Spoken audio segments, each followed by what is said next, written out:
tuseme neno ambalo wanasiasa hupenda kulitumia kwamba itifaki imezingatiwa.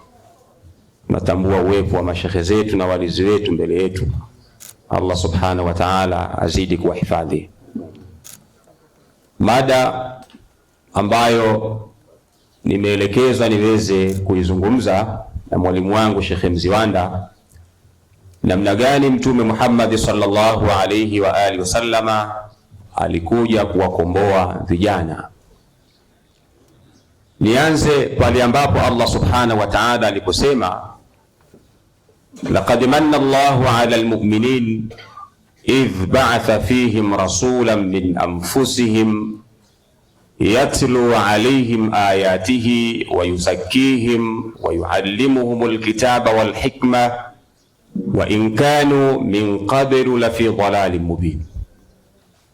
Ujio wa Bwana Mtume Muhammad sallallahu alayhi wa alihi wasallama kwetu sisi katika ulimwengu ni neema, na kabla ya ujio wa Bwana Mtume Muhammad sallallahu alayhi wa alihi wasallama tulikuwa katika upotevu uliokuwa mkubwa.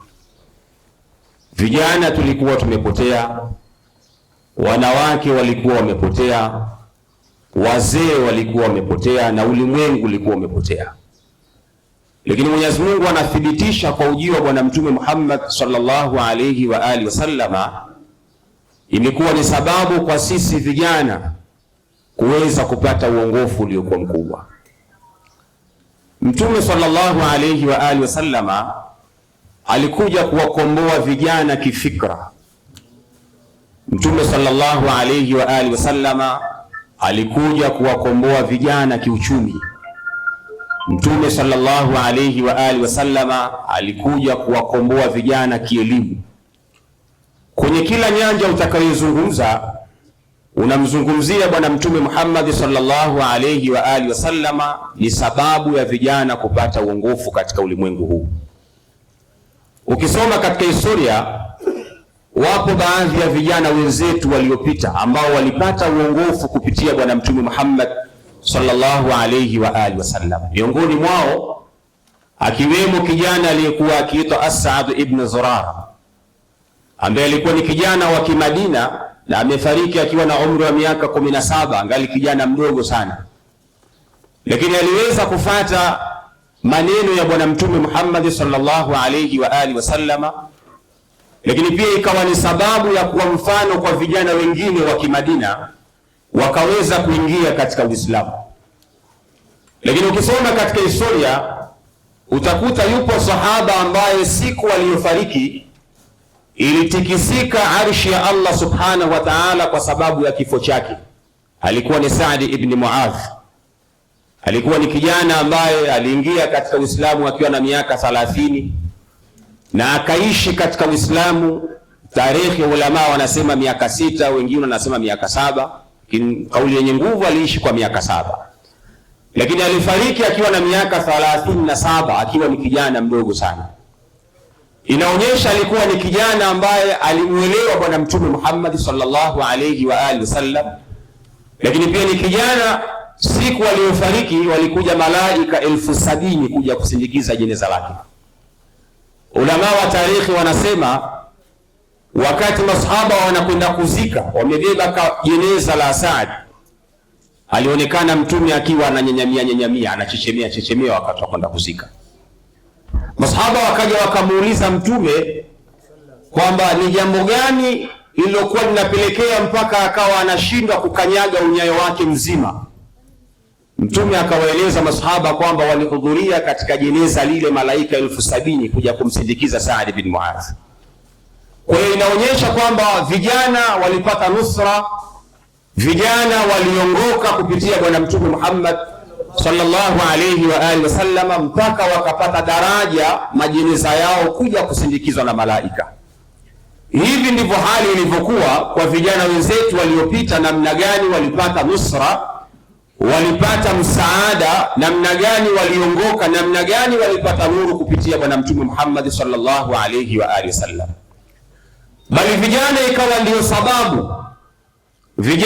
ndio sababu ya kumnusuru Mtume, mpaka katika moja ya hadithi yake ndefu Mtume akasema, nusurtu bishabab, walionusuru mimi walikuwa ni vijana, na ukitazama katika saiko ya wale waliokuwa wamemzunguka mtume, waliokuwa wanapambana katika vita mbalimbali, wengi wao walikuwa ni vijana. Mtume katika mahala akasema nusurtu bishabab, walionusuru mimi walikuwa ni vijana, walifanya kazi ya sawasawa.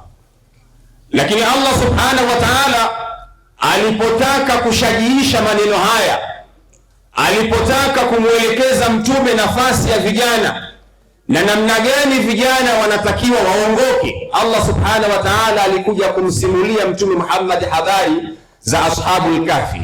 Ndani ya Qur'ani Mwenyezi Mungu anasema nahnu naqussu alayka naba'ahum bilhaqqi innahum fityatun amanu birabbihim wazidnahum huda, kwamba wale ashabul kahfi ambao mtume alikuwa akisimuliwa habari zao kwamba walikuwa ni vijana, lakini vijana ambao waliomwamini Allah subhanahu wa ta'ala, Mwenyezi Mungu anasema wazidnahum huda, tukawazidishia uongofu kwa sababu ya imani yao juu ya Allah subhanahu wa ta'ala.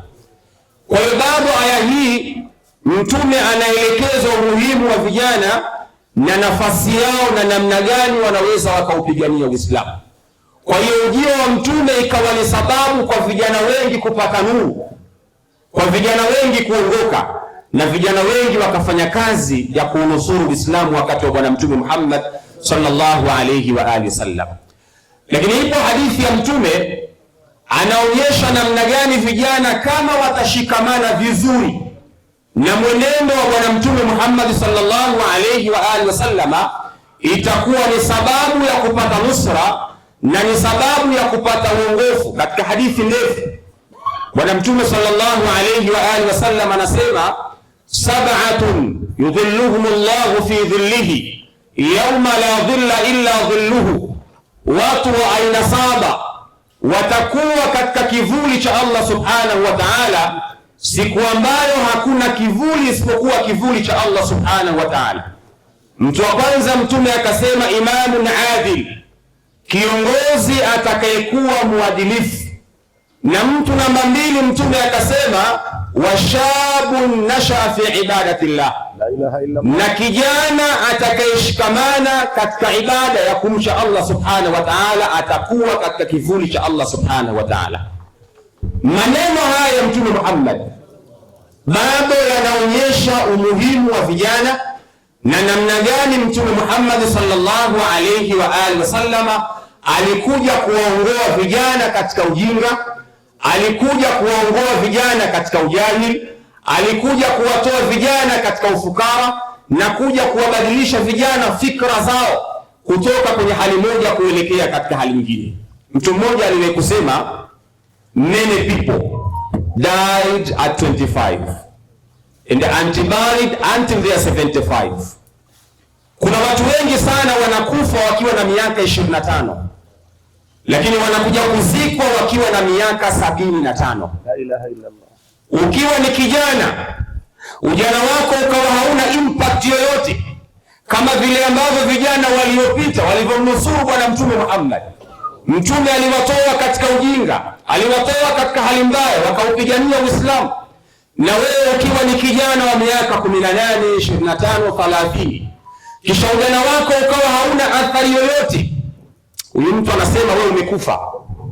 Ukija ukifikisha umri kama wakina mzee Jongo au kina Sheikh Mkoyogole, ukifa ukiwa na umri ule hali ya kuwa ujana wako hauna athari yoyote, unahesabika wewe ulikufa tangu kijana, unakuja kuzikwa dongo tu, kila mauti yako ilikuwa tangu ukiwa na umri wa miaka 30. Kwa maana yake ni kwamba katika umri wa ujana ndio umri ambao mtu anatakiwa alete impact katika umri wake, na ndio ilikuwa lengo la bwana mtume Muhammad sallallahu alayhi wa alihi wasallam kuja kuwabadilisha fikra vijana wa Kiislamu. Bali unaona mtume alipotoka Makka kuhamia Madina, baada ya kujenga msikiti, jambo la pili mtume alijenga soko, na walioingia kwenda kufanya biashara sokoni walikuwa ni vijana. Wasomi wa kina Abdurrahman bin Auf ambao ni matajiri katika dunia ya leo.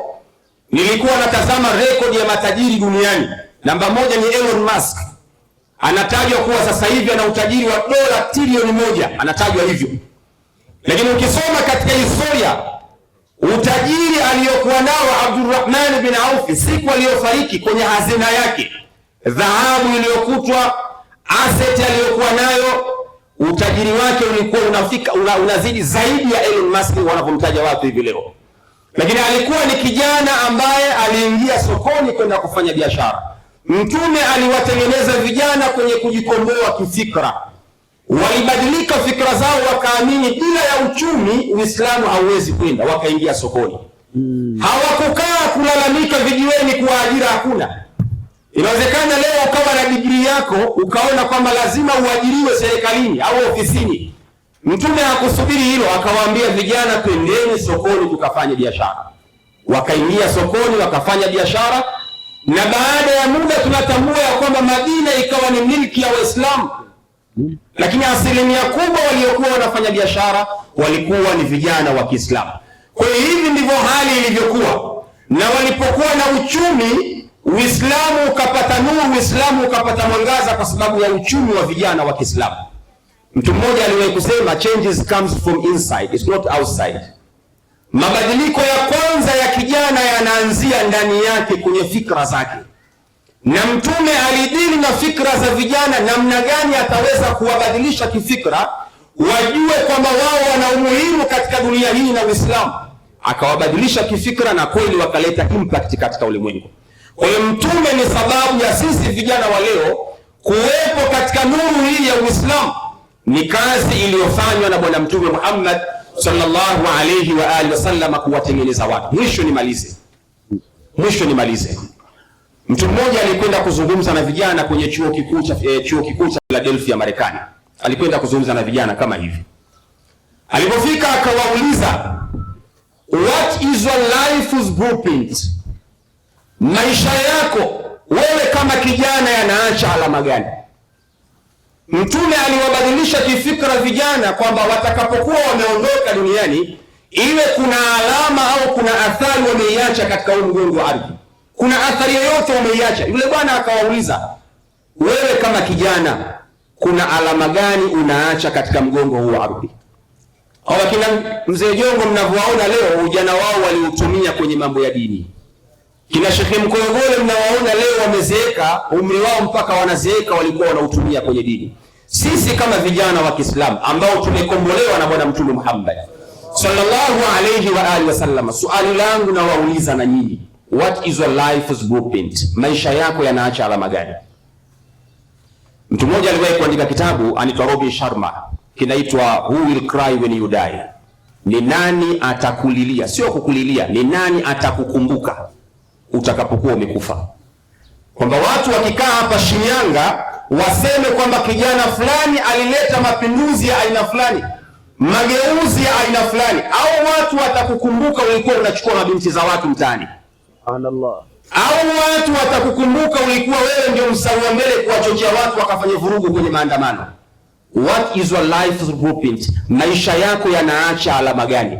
Waarabu wana methali moja wanasema, al-ba'ra tadullu ala al-ba'ir. Ukiona kinyesi cha ngamia kinajulisha kuwa ngamia amepita mahala hapo. Na wewe kama kijana lazima uache alama kwamba hapa wakija watu waseme kuna kijana fulani amepita. Wassalamu alaykum wa rahmatullahi wa barakatuh.